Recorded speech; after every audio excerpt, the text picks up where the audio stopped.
All right, let's do a comparison. Talaria MX5, 13,800 watts, and the new redesigned Light XB by Surron, 10,000 watts. 72 volt, 40 amp hour, 45 amp hour, 72 volt, 35 amp hour.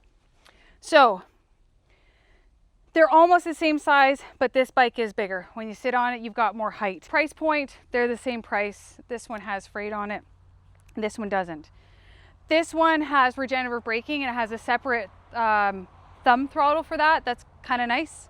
And these ones have a wheelie control. These do not have kill switch on the brake levers, which means you can do burnouts. These ones don't. Okay, 2 levels, 3 levels. These ones come limited to 32. We know how to do that.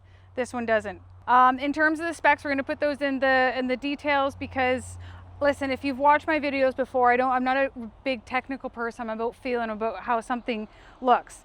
The suspension is beefier on this one. How do I judge that?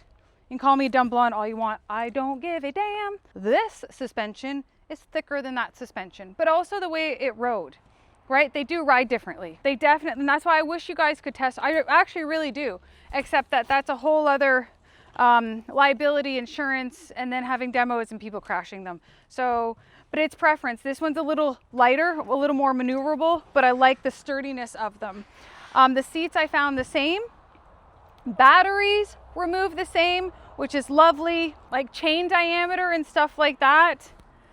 Again, those are the small details I do not have memorized. I'm not gonna lie. Can you get a Nivis and plate both of them? Yes, you can.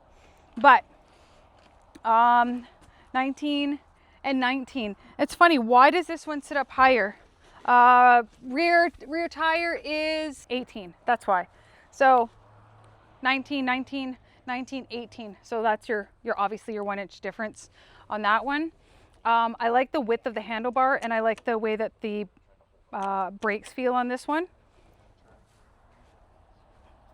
And when you come into the showroom, like you can sit on the bikes, you feel this. Actually, the handlebars are the same width. This one is a little bit lighter, a little bit more maneuverable. You'll see a few things that I don't see, but I feel it by, I do it by feel. Because handlebars are higher on this one than this one. So it's a hard choice, I guess is the point. But seeing them beside each other, I think helps a little bit in your decision. And I do find that people are either pro Surron or pro Talaria when they come in. But I will say that Talaria is a Canadian company.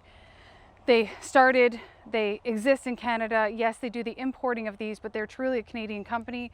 And, you know, Surron's got 10 years, where Talaria was out in 2001, 2022. They both make very solid bikes. You cannot go wrong with either of them. It's just a very small, because they're the same price point, same voltage. There's just a small preference between the two of them. And you know, you do your research, you come and sit on them and see which ones you like. They're both in stock. Thank God these finally came in stock. These guys, they always have such a beautiful flow of bikes coming in. We don't run out, because who wants to wait for your new dirt bike? Nobody.